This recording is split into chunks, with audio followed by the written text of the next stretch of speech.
Emotion വെച്ച് connect ചെയ്യാൻ നമുക്ക് പറ്റുന്നുള്ളൂ കഥാപാത്രം. ഞാൻ ലുക്സിന്റെ മാത്രം ഇതിലല്ല പറയുന്നത്.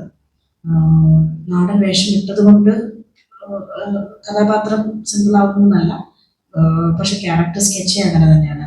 പിന്നെ എനിക്ക് തോന്നുന്നു സന്തോഷേട്ടൻ്റെ പനിയാണെന്നുണ്ടെങ്കിൽ പുള്ളിക്കാരി സാധനത്തിൽ ഞാൻ വേറെയും ഒരു സ്ക്രിപ്റ്റ് സന്തോഷേട്ടൻ കേട്ടായിരുന്നു. ഇതൊക്കെ എനിക്ക് മനസ്സിലായത് കുറേ കൂടി ഇമോഷൻസ് ആയിട്ട് കണക്ട് ചെയ്ത് ആൾക്കാരെ കണക്ട് ചെയ്യിപ്പിക്കാൻ പറ്റുന്ന ഇതാണ്. ആ ഒരു വാല്യൂ, അങ്ങനത്തെ ഒരു വാല്യൂ ഉള്ള സ്ക്രിപ്റ്റ്സ് ആണ് സന്തോഷേട്ടൻ്റെ. അപ്പൊ തീർച്ചയായിട്ടും അതാ ഞാൻ പറഞ്ഞ it not feel to touch your heart. ഹൃദയസ്പർശിയായിട്ടുള്ള സിമ്പിൾ ഫീൽ ഗുഡ് ഫിലിം ആയിരിക്കും. ഞാൻ പറഞ്ഞതിൽ തെറ്റുണ്ടെങ്കിൽ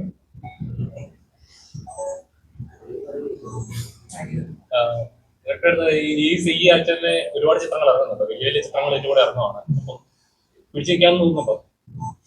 നമ്മുടെ സിനിമ നമുക്ക് ഏറ്റവും വലുതാണ്. അത് നമുക്ക് അതിലൊരു കോൺഫിഡൻസ് ഉണ്ട്. കാരണം വലിയ പടങ്ങളുടെ ഇടയിൽ തന്നെ ചെറിയ പടങ്ങളും അതിനും സാധ്യതയുണ്ടെന്നാണ് ഞാൻ വിശ്വസിക്കുന്നത്. അത്രയും പറയാൻ പറ്റുള്ളൂ. ഈ വലിയ മാർക്കറ്റിംഗ് രീതിയിൽ വെച്ചിട്ട് നമുക്ക് പിടിച്ചു നിന്നേ പറ്റും.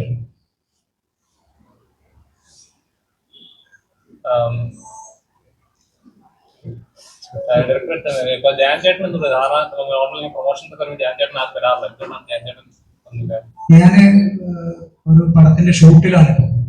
ഇന്ന് വൈകുന്നേരം ഒരു ഷൂട്ട് കഴിഞ്ഞിട്ട് പൊള്ളാച്ചിയിലേക്ക് വിനീത് ശ്രീനിവാസന്റെ പടത്തിലേക്ക് പോകണം. നല്ല തിരക്കിലാണ്, അതുകൊണ്ടാണ് ഞാൻ വരാത്തത്. അല്ലെങ്കിൽ മറ്റ് സമയക്കുറവാണ് കൊണ്ട് മാത്രമാണ്.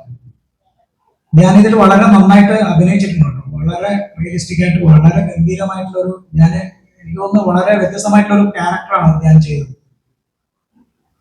അതേപോലെ പ്രയാഗയും ശ്രീകാന്തും ഒക്കെ എല്ലാവരും അവരുടെ റോളുകൾ വളരെ, രഞ്ജി പണിക്കർ സാറ് വളരെ നന്നായിട്ട് ഇതിലൊരു വേറെ ഒരു സദാനന്ദ മാസ്റ്ററായിട്ട് ചെയ്തിട്ടുണ്ട്. എല്ലാവരും തോമസ് ഏട്ടനായിട്ടാണ് ശ്രീകാന്തായിട്ട് വന്നിട്ടുള്ളത്. പ്രയാഗ ലിൻഡ ലൂക്കോസ് ആയിട്ട് ഒരു ആശുപത്രിയിലെ, കോപ്പറേറ്റീവ് ആശുപത്രിയിലെ ഒരു നേഴ്സാണ്. വളരെ ഗ്രൗണ്ട് തലത്തിലുള്ള കഥാപാത്രങ്ങളാണ് മുഴുവൻ. ഒരു പക്ക കണ്ണൂരെ ഹൈറേഞ്ച് മലയോരത്ത് താമസിക്കുന്ന ഒരു കട്ടപ്പനയെന്ന് കണ്ണൂരിൽ വന്ന് താമസിക്കുന്ന ഒരു ക്രിസ്ത്യൻ കുടുംബത്തിൽ ഉണ്ടാവുന്ന സബ്ജക്റ്റാണ്. അതിനെ ഡെവലപ്പ് ചെയ്തിട്ടാണ് ഈ സബ്ജക്റ്റ് ഞാൻ സ്ക്രിപ്റ്റ് ആക്കിയത്.